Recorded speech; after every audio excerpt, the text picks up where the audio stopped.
Bienvenue dans ce nouvel épisode de Flair qu'on a décidé de coproduire avec BPI France dans le but de pouvoir faire découvrir des entrepreneurs, des artistes. 20% des salles de restauration n'étaient pas utilisées. Il y a plus de 100 000 personnes qui ont un trouble du spectre de l'autisme. On va être capable, grâce à la réalité virtuelle, de voyager dans le temps. Aujourd'hui, quelqu'un qui achète une Harley Davidson, il n'est pas motard, il est Harley Davidson. Les perspectives qu'offre le digital pour la créativité sont énormes. Il y a toujours beaucoup de réticence en fait par rapport au changement. Je pense qu'en Asie, aux États-Unis, c'est souvent des marchés qui ont quelques années d'avance par rapport à nous. Et ça sert à rien de vouloir chercher à comprendre un algorithme parce qu'en fait, on ne le comprendra pas.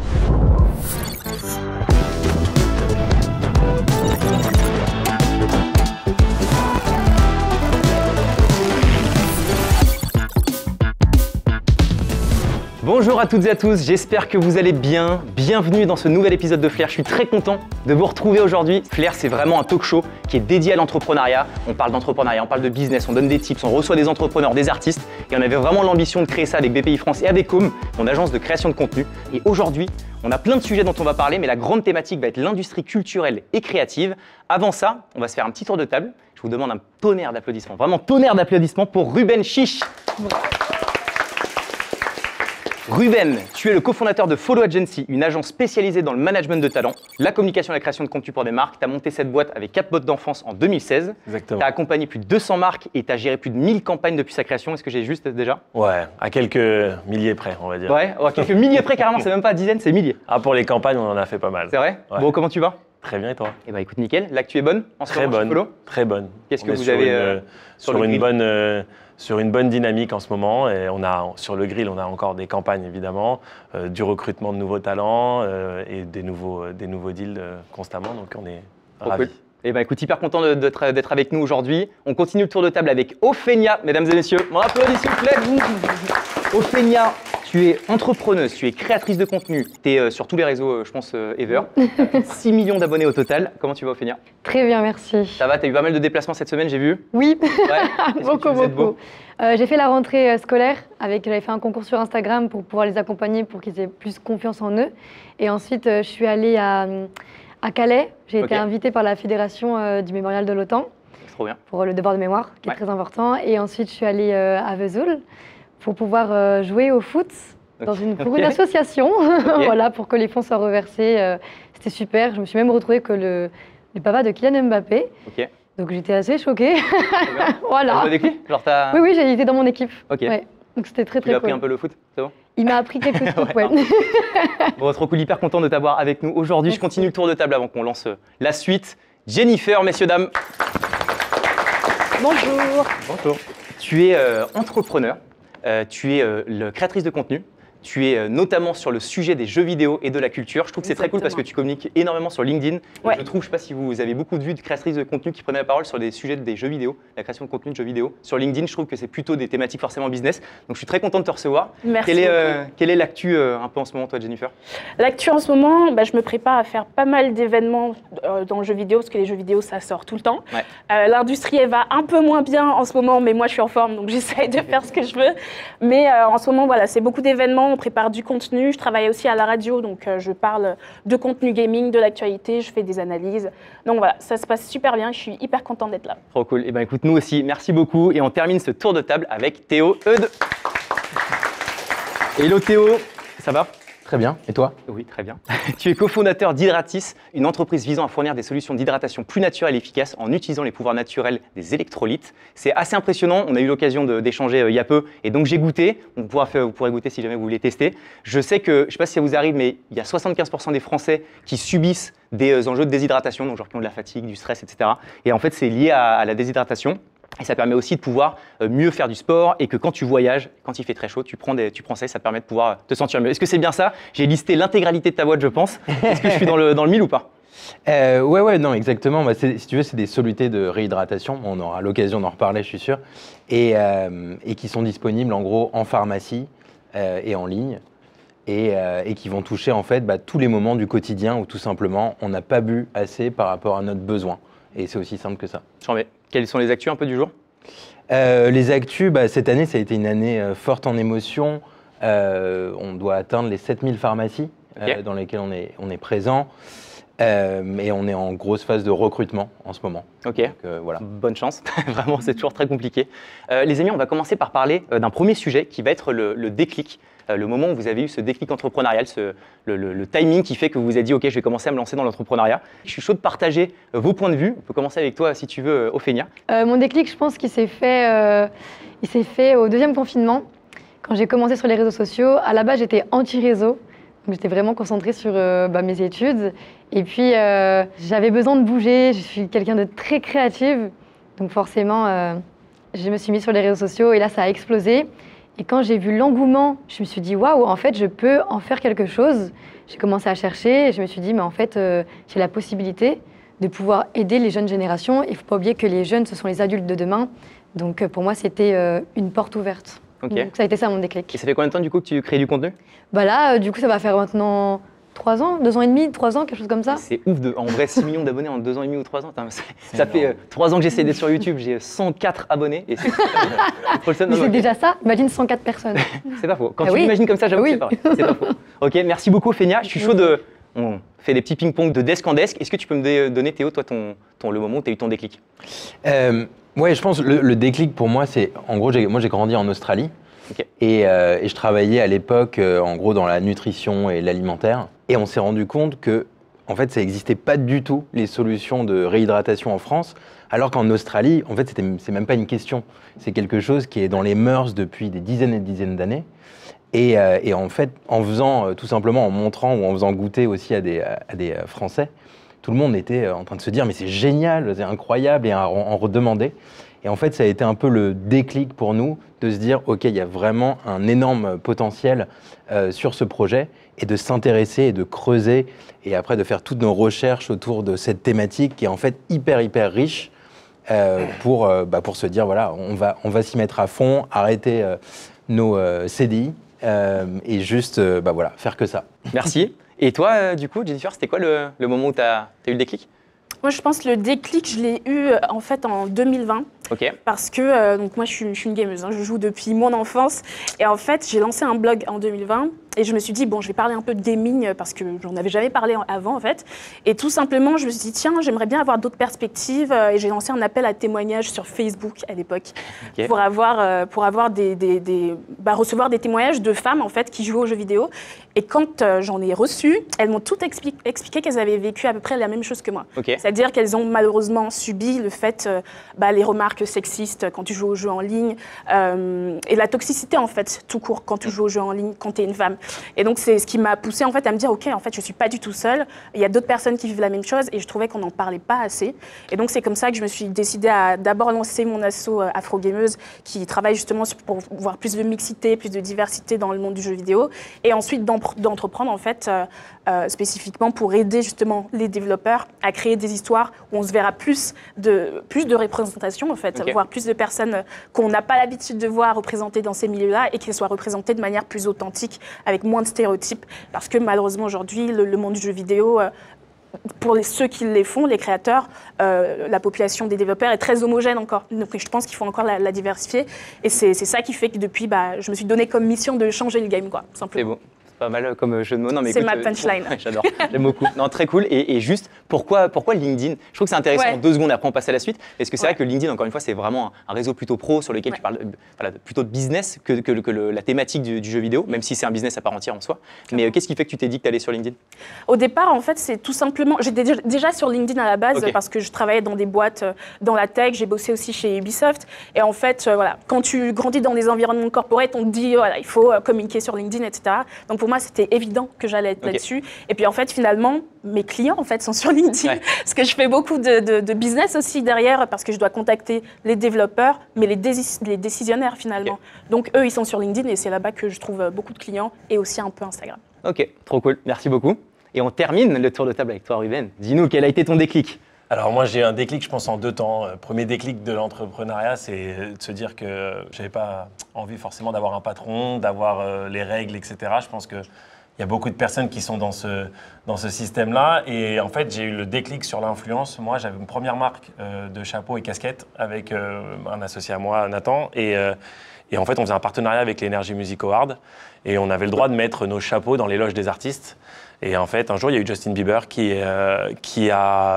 était sur le NMA, l'Energy Music Award, et du coup, pardon aux autres partenaires, j'ai poussé tous les autres partenaires dans la loge, j'ai mis en grand mon chapeau, et il l'a pas porté. Donc ça a été. Je m'attendais vraiment. Mais non, parce que c'est une victoire finalement. Il l'a pas porté tout de suite. Et puis un mois plus tard, sur le Ellen Show, donc un des plus gros shows américains, Justin Bieber est arrivé avec notre chapeau. Et en fait, de là, j'ai commencé à comprendre l'accroche et ça a été mon déclic sur l'influence parce que l'impact que ça a eu derrière en termes de retombées presse, retombées au niveau du chiffre d'affaires, etc., était assez important. Et donc, du coup, on a eu cette première accroche. J'ai délaissé complètement les chapeaux et je me suis mis dans l'influence. Ça a été une première accroche pour moi et un déclic, en tout cas, au niveau de l'influence. Ok, bah écoutez, merci beaucoup de nous avoir partagé votre déclic. On va passer au prochain format.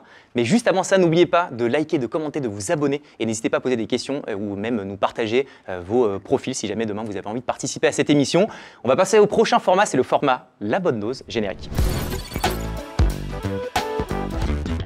Et donc sur ce nouveau format La Bonne Dose, on va parler d'actualité business entrepreneuriale. Moi j'ai besoin d'avoir une petite piqûre de rappel après les vacances. Et qui de mieux que Nathan Amram, le CEO de Moon AI, qui a une IA qui permet de décortiquer tous les contenus sur les réseaux sociaux pour comprendre en fait tous les facteurs qui génèrent de l'engagement sur les contenus. Il va nous décortiquer l'actualité avec humour. Messieurs, dames, Nathan Amram. Est-ce que j'ai bien pitché Moon, c'est bon? Parfait. Bonjour. Monsieur, ça va? très heureux et vous? T'as pas mal de choses à nous dire aujourd'hui? Oh, beaucoup trop. Alors vas-y, je te laisse le dessin. Alors aujourd'hui, on va parler des industries culturelles et créatives parce que c'est vrai qu'on a tendance à l'oublier, mais en France, on pèse, vraiment. C'est vrai qu'on fait des films, des musiques, même des jeux vidéo complètement extraordinaires, mais on est surtout les créateurs des Totally Spies. Alors viens te battre James Bond parce que nous on a Sam, Alex et Clover qui en journée peuvent te sauver le monde d'une attaque nucléaire et en rentrant le soir faire leur DM de maths. La France, on est vraiment dans le futur. Là, il y a énormément d'entreprises, surtout dans la réalité virtuelle, qui sont en train de naître et il y en a notamment certaines qui permettent de visiter tous les lieux importants dans le monde en VR. Par exemple, on peut aller visiter les pyramides ou même le Taj Mahal. Et ce que je trouve vraiment extraordinaire, c'est qu'on peut même aller visiter des lieux qui ont existé dans le passé. Et maintenant, avec le développement de la technologie qu'on a, vous allez voir que dans 15 ans, on va être capable, grâce à la réalité virtuelle, de voyager dans le temps. Et moi, dès que ça va être possible tout ça, ce que je vais faire, je vais mettre mes petites lunettes, je vais voyager dans le temps et je vais retourner à Berlin en 2006. Et je vais aller voir un certain Zinedine. Et je vais lui dire, Zinedine, pas ici. Pas maintenant et pas après tout ce que tu as fait. Et vous allez voir qu'en rentrant, on aura 3 étoiles sur le maillot. Alors de rien la France et en attendant, continuez de créer. Merci. Bravo Nathan. Merci Nathan. Trop cool, non?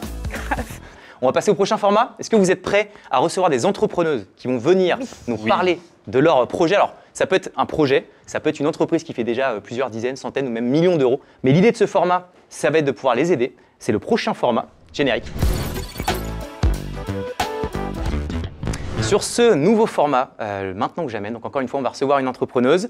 N'hésitez pas, je vous le redis encore une fois dans les commentaires, à nous partager vos idées de projet. Et si vous avez envie de venir pitcher vous aussi sur le plateau, mettez-nous en commentaire vos différentes thématiques. Et aujourd'hui, nous allons recevoir Sochenda, qui est la fondatrice de My Artist Place. Sochenda, tonnerre d'applaudissements s'il vous plaît. Salut Sochenda, tu vas bien? Salut, ça va et toi? Ça va très bien, je suis très content de te recevoir. On est très content de te recevoir ici pour ce format. Est-ce que tu sais ce que tu dois faire? Je dois pitcher. Absolument. Ouais. Tu as 1 minute seulement, donc le fameux elevator pitch, le classique. Tu pourras regarder la caméra, la petite qui bouge pas, juste ici. Ok. Tu as 1 minute. Si tu as une problématique, tu l'annonces à la fin. C'est à toi. Let's go. Merci. Je suis Sochenda de My Artist Place. J'ai travaillé pendant 5 ans dans l'hôtellerie. J'ai remarqué que 20% des salles de restauration n'étaient pas utilisées, alors qu'à côté de ça, 50% de nos artistes en Ile-de-France ne peuvent pas vivre de leur travail et donc cherchent des lieux où se promouvoir. À côté de ça, les hôtels, eux, souhaitent réaliser des événements artistiques dans leurs hôtels, mais pour le coup, ils n'ont ni les ressources ni les moyens de les réaliser. C'est pour ça que My Artist Place existe. On optimise les espaces de restauration des hôtels 3 à 5 étoiles afin de promouvoir des artistes émergents et locaux. Et pour ce faire, on a un outil qu'on a développé qui fait qu'on réalise et on produit un événement. Avant, on le réalisait en 3 semaines et maintenant, avec My Artist Place, on réalise en 4 heures. Pour le coup, My Artist Place, c'est aussi des chiffres. C'est du coup plus de 1200 artistes inscrits sur notre plateforme. C'est plusieurs centaines d'événements réalisés actuellement. Aujourd'hui, on a besoin de vous, on a besoin de visibilité. On est sûr que les artistes de demain sont chez My Artist Place, mais on a besoin de vous pour les faire connaître. Bravo. Ah, tu maîtrises, tu masterises. bon. Pourtant, j'ai tenté ça sur le Uber. En dernière minute. Est-ce que tu as une problématique que tu veux donner et où est-ce que tu veux qu'on échange et qu'on Bien sûr, avec grand plaisir. vas-y. Alors pour le coup, je pense que j'ai une bonne table sur le sujet. C'est vraiment cette idée de visibilité et de créer une communauté forte qu'on a besoin pour My Artist Place. Donc on a développé un outil, on a des hôtels qui nous suivent actuellement. On a donc cette plateforme avec ses 1200 artistes. Maintenant, on a besoin d'une communauté qui se déplace à nos événements, qui reviennent à nos événements également, qui en parlent.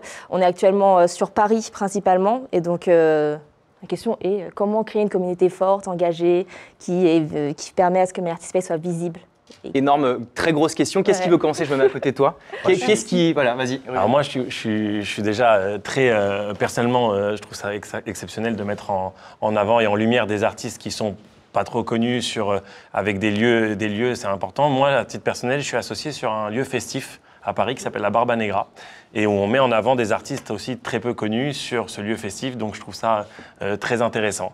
Pour ce qui est de la visibilité, moi ce que je te conseille évidemment c'est de pouvoir donner accès à des influenceurs, à des créateurs de contenu, à tes événements, pour pouvoir faire en sorte qu'ils en parlent, mettre en avant le fait que tu mets en avant des artistes et que c'est aussi cette thématique, le fond de My Artist Place est quelque chose qui est vraiment exceptionnel. Donc moi ce que je te conseillerais c'est de mettre en avant tes projets, quand tu en as, avec des agences qui peuvent du coup faire le relais avec des créateurs de contenu ou des indépendants aussi pour mettre en avant ton projet qui est franchement très beau. T'as un nouveau client avec le lieu festif de bah, Urbaine, du coup. Ouais, Tu vas pouvoir. Sympa. Et franchement, on est ouvert à d'autres établissements. On a commencé dans l'hôtellerie parce que j'ai travaillé dedans, mais on s'ouvre bien évidemment sur d'autres établissements. Sait-on jamais sur le plateau. Sur le plateau, On s'en si parle. jamais. On s'en parle après. J'envoie des... Est-ce que quelqu'un veut rebondir aussi? Moi, je pense que c'est vrai que tu as une raison d'être qui est assez intéressante. Et je pense, pour une entreprise, en tout cas, de créer une communauté, c'est au-delà du produit ou du service que tu vends, c'est arriver à inspirer les gens vers ta mission. Parce que tu parles de la problématique d'avoir des espaces inutilisés, qui est une bonne problématique, mais qui est une problématique plus business. Alors que le fait d'aller chercher justement des artistes qui cherchent à avoir de la visibilité, ça c'est quelque chose de fort et qui peut aussi unifier les gens ensemble vers ton combat. Et ça peut être quelque chose, à mon avis, sur lequel jouer. Ça, c'est totalement vrai. Et pour le coup, en fait, on parle beaucoup de cette partie business parce qu'on a voulu faire en sorte que ce ne soit pas les artistes qui dépensent pour pouvoir pour avoir une promotion. Et pour le coup, c'est nos établissements qui ont un abonnement chez My Artist Place et pour avoir une programmation culturelle dans leur espace. Et c'est comme ça qu'on rémunère nos artistes qui s'inscrivent sur notre plateforme. C'est excellent. Ophélia, toi, typiquement, ce serait... Moi, de toute façon, tout ce que vous avez dit, c'est exactement ça. Moi, pareil, je pense qu'il faudrait plus te diriger vers des agences, même des influenceurs ou des indépendants, comme tu disais, parce que ça va te donner de la visibilité et ça va aussi ramener d'autres types de communautés et ça va faire un mélange, en fait. Donc, je pense qu'il faut vraiment aller dans ça. Et est-ce que tu as aussi besoin d'avoir du micro-influenceur? Parce que comme c'est des établissements qui sont locaux, j'imagine que d'avoir des très gros influenceurs, c'est bien pour la notoriété globale de la marque. Après, pour pouvoir vraiment drainer du monde qui arrive sur une zone de chalandise qui est finalement assez petite, là, tu peux faire usage du micro-influence qui est moins cher et qui peut très bien performer. Du coup, totalement, on ouvre un programme ambassadeur actuellement. Et donc, on offre des places à ces ambassadeurs-là pour découvrir My Artist Place et promouvoir également les événements et nos artistes sur le sujet. Donc, génial. Trop bien. Bon point. Très bon point. Et sait-on jamais, vous êtes tous invités. Prochain Comedy Club. C'est vrai, parce que les 300 personnes aussi en prod peuvent... 300 personnes. Tout le monde. Il y a 3 personnes là. Jennifer, est-ce que tu veux... Ouais, moi je suis complètement d'accord avec tout ce qui a été dit et j'aime beaucoup la problématique de promouvoir des artistes locaux aussi parce que je pense que c'est hyper important. Et aussi le fait de peut-être essayer de créer des événements relativement uniques. Je pense que ça peut vachement jouer parce qu'effectivement il y a beaucoup de concurrence à Paris dans l'organisation d'événements. Donc faire venir les gens régulièrement, c'est vraiment tout un combat. Donc je pense que vraiment travailler sur l'originalité aussi et choisir des artistes impactants, ça peut aussi changer la donne. Magnifique. Où est-ce qu'on peut te rejoindre? Sur quels réseaux sociaux tu es principalement? My Artist Place, donc soit sur Instagram, LinkedIn et ma page perso, Sochanda Piche. Let's go. Merci beaucoup, Sochanda, à toi. Bravo. À très vite. Bravo. Trop stylé, hein? Bravo. On va recevoir la seconde entrepreneuse qui s'appelle Priscilla, qui est la fondatrice de Télamage. Donc un tonnerre d'applaudissements s'il vous plaît pour Priscilla. Tu vas bien? Oui, toi? Ouais, ready? Ouais. T'as vu l'enjeu, donc c'est de regarder la petite caméra qui bouge pas. T'as 1 minute pour pitcher ton truc, je te laisse te mettre juste devant, hop, et c'est à toi, let's go. Bonjour à tous, je suis Priscilla Bincita, la fondatrice de Télama. Vous savez, c'est pas facile d'être un enfant qui est différent et surtout d'être un enfant qui malheureusement en fait rencontre beaucoup d'adversités durant l'enfance. Pourquoi je vous parle de ça? Parce que j'ai un petit frère qui est autiste et on a plus eu tendance à l'exclure plutôt que de l'inclure. On a décidé de l'inscrire au foot et l'entraîneur nous a dit « vous inquiétez pas, on va s'occuper de lui, tout va très très bien se passer ». Mais au final, comme je suis une grande sœur très protectrice, bien évidemment, je décide d'aller voir et je constate qu'on ne l'a pas laissé sur le banc de touche une fois, ni 2 fois, mais 3 fois. Donc je décide d'aller voir l'entraîneur et lui demander pourquoi vous laissez Eldrick, qui est le nom de mon petit frère. Il me dit tout simplement, votre frère, c'est un type de cas particulier, donc soyez content qu'il soit déjà là avec nous et soyez content qu'il fasse partie des gens normaux. Et c'est des mots qui ont été tellement marquants et qui m'ont agacée que je me suis dit, plus tard, Priscilla a fait en sorte de faire évoluer les choses. Aujourd'hui, en France, on constate qu'il y a plus de 100 000 personnes qui ont un trouble du spectre de l'autisme, dont le quart n'ont ni école ni activité. Donc c'est pour ça que j'ai décidé de créer Télama. Télama, ça signifie se lever, langue originaire du Congo, Brazzaville. Ça veut dire tout simplement se lever contre les inégalités, se lever contre les adversités. C'est une structure qui va proposer des activités culturelles et sportives pour les enfants autistes de 11 à 18 ans afin de leur permettre d'être inclus et surtout respectés parce que chaque enfant mérite d'être heureux et chaque enfant mérite d'être dans un endroit où il sera accepté tel qu'il est. Bravo. Témoignage poignant de dingue. Est-ce que tu as une problématique? Est-ce que tu as un sujet peut-être pour réussir à faire financer l'activité? Quelle est peut-être la problématique principale sur laquelle on peut potentiellement essayer de t'aider? Oui, en fait, la problématique, ce serait plus en termes de locaux parce que le problème, c'est qu'il y a 2 problématiques. Il y a les locaux et le fait est d'informer davantage sur l'autisme parce qu'il y a de plus en plus de personnes autistes, mais il n'y a pas assez de structures. En règle générale, il y a 1/4 des enfants, comme je l'ai dit tout à l'heure, ils se retrouvent sans école ni activité. Donc comment faire en sorte de sensibiliser davantage, comment faire en sorte aussi de toucher encore plus et de les accompagner, pas de les laisser tomber.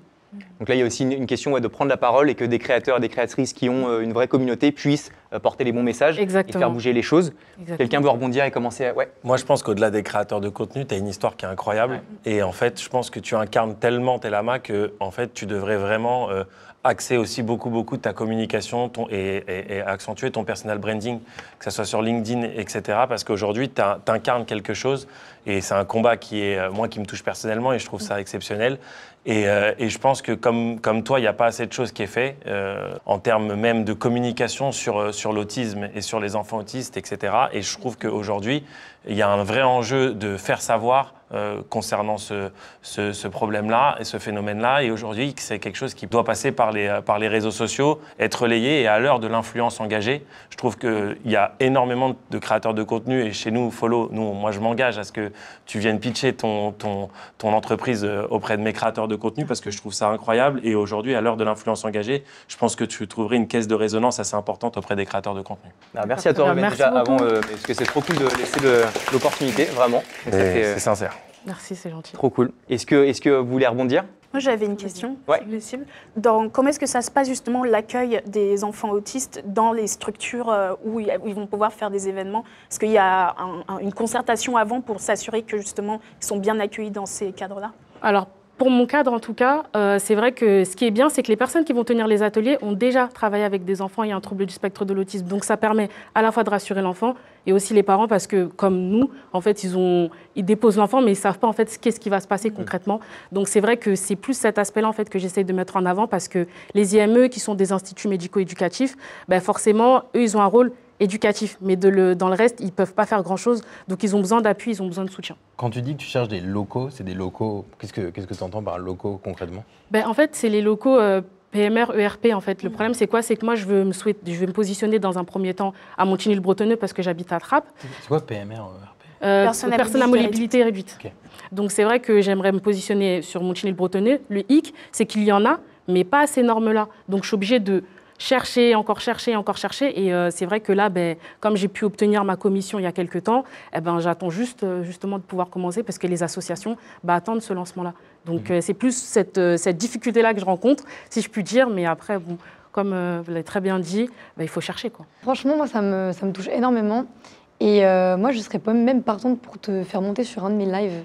Oh, merci. Ouais, parce que je pense que c'est important. Il faut, je fais beaucoup monter de personnes comme ça pour des sujets aussi importants. Tu vois, je me bats contre l'exclusion scolaire, notamment. Donc ouais, ça me touche. Tu vois, ce que tu dis, je me retrouve vraiment dedans.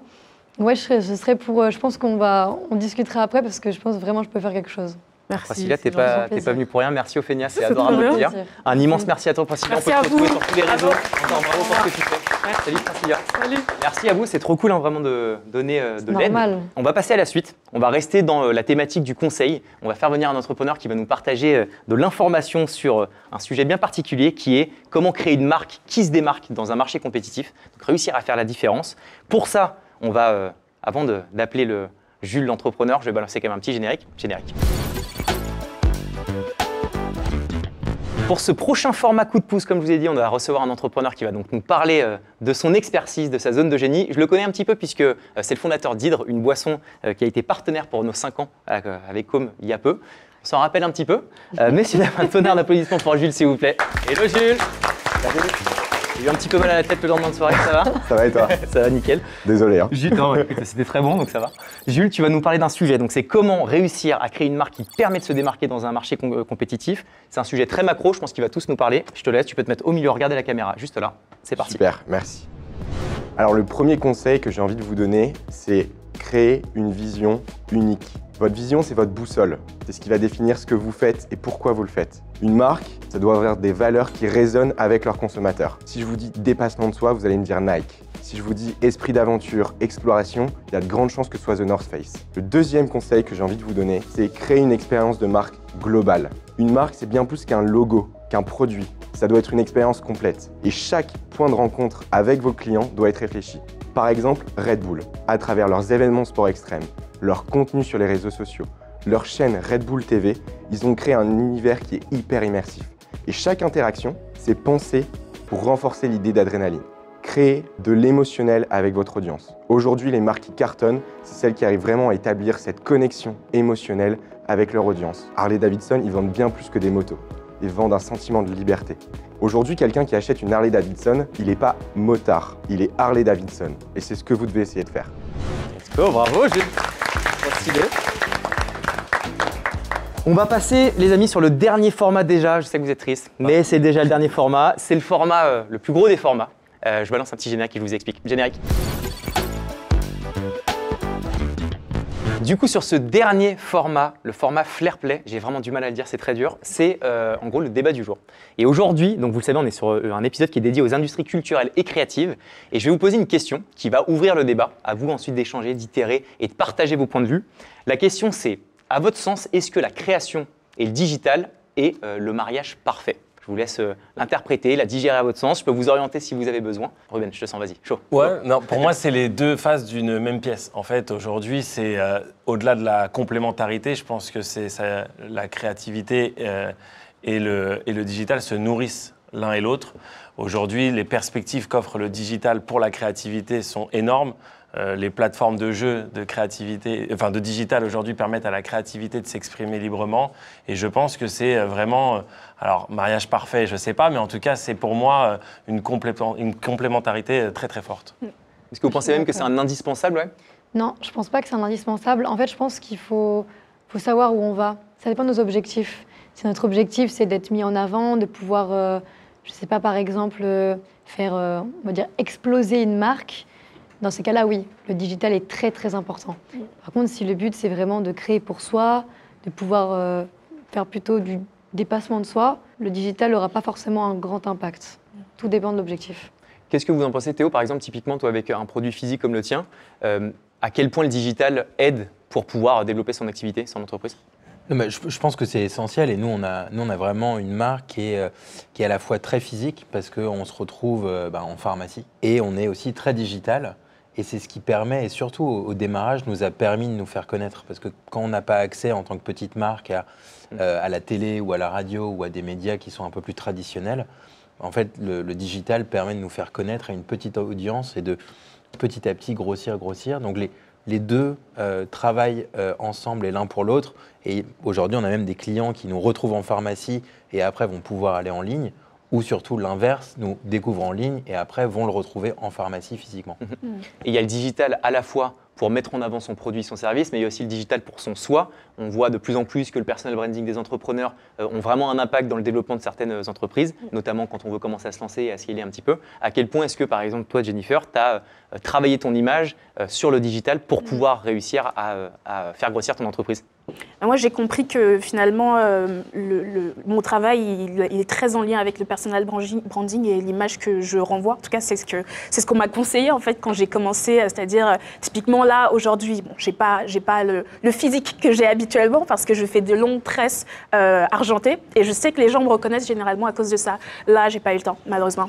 Mais je sais que c'est quelque chose qui fait que les gens me reconnaissent vis-à-vis de ça et aussi parce que j'ai appris à raconter mon histoire et à le mettre en avant de telle sorte à ce que les gens se sentent concernés finalement. Parce que tout le monde peut se retrouver dans une problématique ou une autre. Et je pense que le fait de pouvoir se mettre en avant et raconter sa propre histoire, ça passe énormément par le digital. Est-ce que vous pensez que pour être un bon créateur, alors soit de contenu, soit un bon entrepreneur, c'est indispensable de pouvoir être à la pointe des innovations digitales? Est-ce qu'il faut toujours surfer sur ces tendances ou pas nécessairement? Moi, je pense pas. Ouais. Il faut que ça vienne du cœur, il faut être authentique en fait. Ça ne sert à rien de toujours vouloir être à la pointe de la technologie. Au contraire, on risque de se perdre.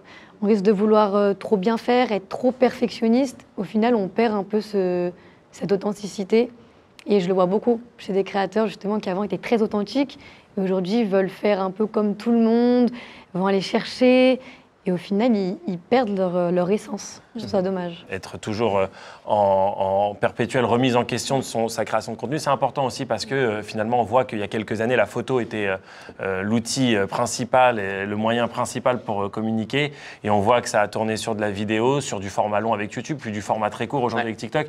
Et il est important pour un créateur de contenu d'être toujours quand même en veille permanente de ce qui se passe sur les réseaux sociaux, des nouvelles, on va dire, des nouveaux leviers qu'offrent les plateformes pour pouvoir justement toujours rester dans le coup. Ceux qui font que de la photo aujourd'hui s'effacent un petit peu et laissent place à une nouvelle génération de créateurs de contenu. Donc je pense que c'est important de se renouveler quand même tout en restant authentique et je te rejoins à 100% sur ça. Je pense que rester dans le coup, c'est vraiment enfin, même en tant qu'entrepreneur, c'est pas forcément, et c'est loin l'idée de devenir justement expert de tout. Ouais, c'est ça. Mais c'est surtout de trouver les bons experts et d'arriver à comprendre les différents outils qui arrivent, l'intelligence artificielle, etc.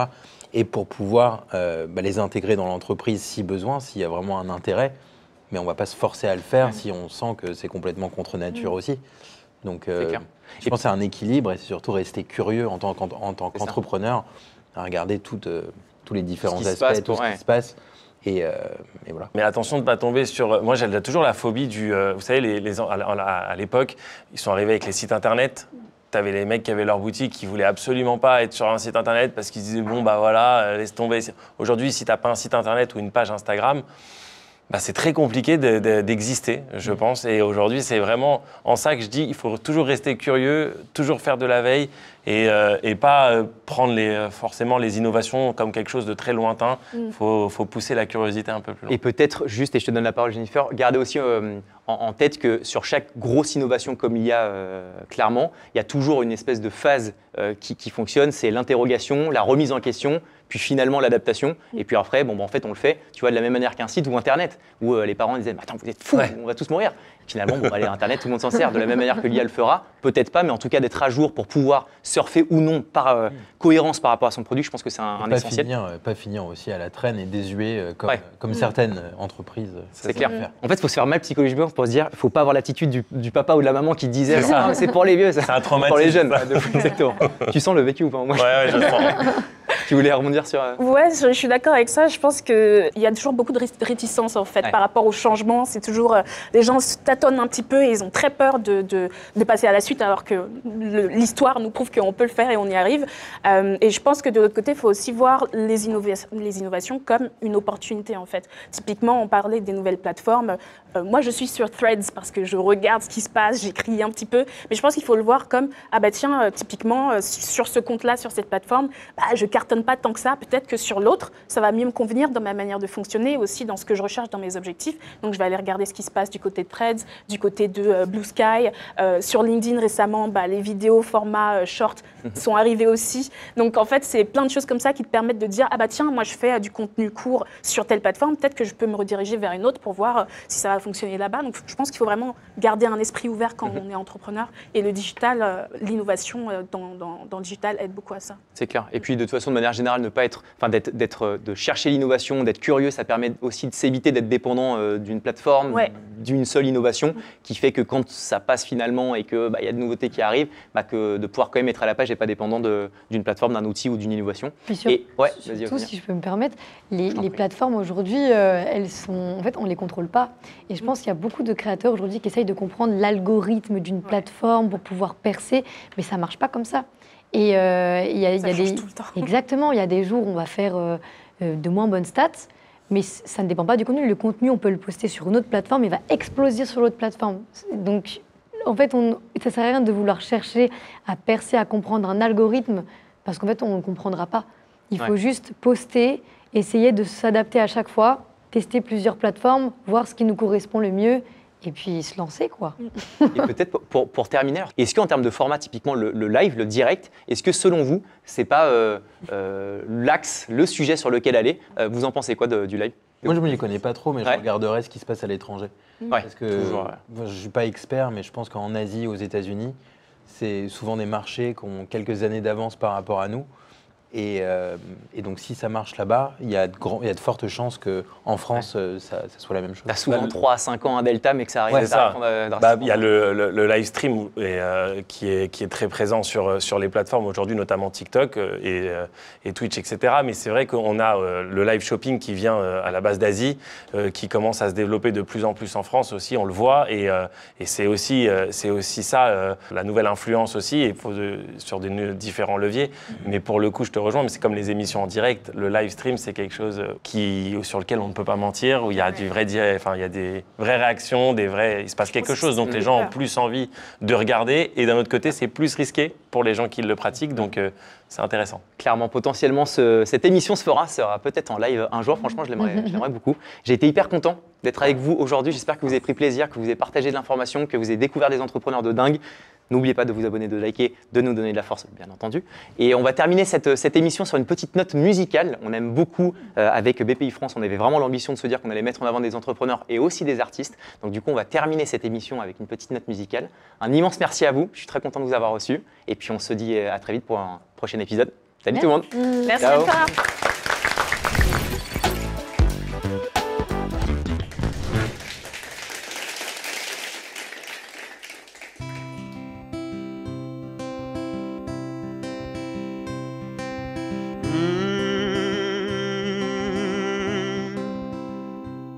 Je connais des gens qui disent des choses et font le contraire impunément. Des gens qui défendent des causes mais qui font ça que pour l'argent. Je connais des gens bien généreux qui te reprennent tout en un rien de temps. Et y en a même bien propres sur eux qui prônent la haine à tout bout de champ. Je connais des gens. Je connais des gens.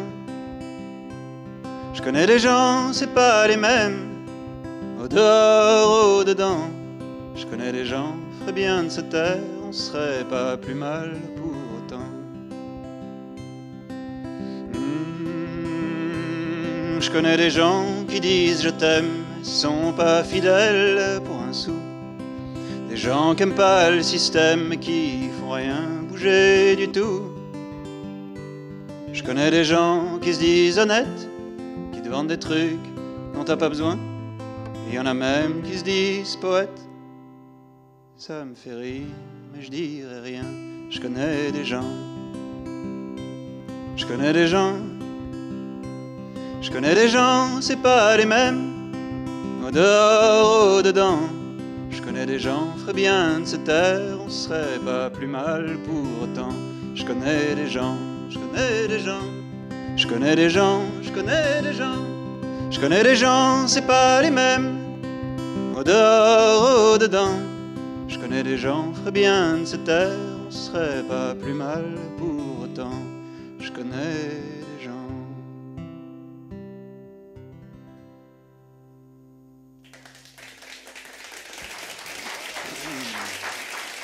Merci bien.